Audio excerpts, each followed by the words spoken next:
گر گئے تو اٹھ گئے. تو یہ والی ساری چیزیں میرے ساتھ ہوئی ہیں, بٹ الحمدللہ آئی ڈیڈ اٹ, ہو تو گیا اور میں نے کر لیا. And I became the first female to do this on CV70 and even on the bike, کیونکہ کوئی بھی کسی اکیلے نہیں ہے اس کیا ہوا. لولی. اچھا, اس قسم کے ظاہر جرنی کے لیے جب آپ سولو ٹریول کر رہے ہو تو آپ کو مینٹلی تو پریپیئر ہونا پڑتا ہے, لیکن ساتھ ساتھ فزیکلی بھی آپ کو فٹ ہونا یا اس کے لیے بھی کچھ پریپریشن کرنی ہوتی ہے, تو آپ نے کیا کی؟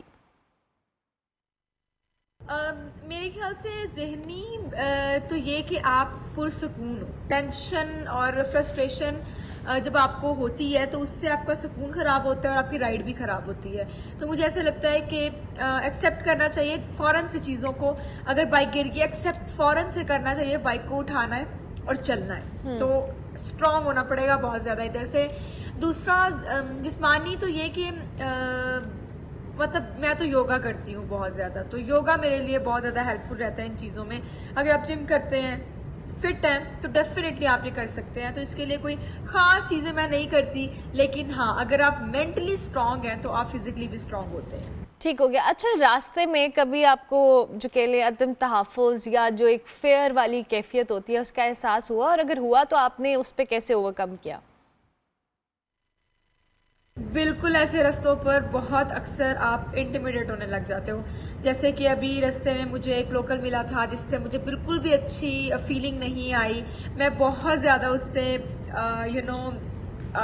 دور ہو رہی تھی اور سوچ رہی تھی کہ اب کیا کیا جائے. لیکن اس طرح کی سچویشن میں آپ نے بہت رسپیکٹفل رہنا ہوتا ہے, غصہ بالکل نہیں کرنا, کیونکہ وہ لوکل ہے, اس کو 10 لوگ بتائے ارد گرد. تو آپ نے اس طرح کی سچویشن میں بالکل بھی غصہ نہیں کرنا. آپ لوگ اپنے سوری لائٹ چلے گئی ہے بیکاز باہر بہت زیادہ تھنڈر اسٹارم آیا ہوا ہے, بارش ہو رہی ہے اور اندر بھی لائٹ بہت زیادہ کم ہے. تو یہ چیزیں ہیں بہت زیادہ امپورٹنٹ کہ رستے میں آپ نے کبھی بھی کسی پہ ریلائی نہیں کرنا, ہمیشہ اپنی سکس سینس پہ بلیو کرنا ہے. انیٹ سینس, آپ کی اگر سینس کہہ رہی ہے کہ یہ جگہ سیف نہیں ہے تو وہ نہیں ہے. اگر آپ کو لگ رہا ہے کہ یہ آدمی سیف نہیں ہے تو وہ آدمی سیف نہیں ہے.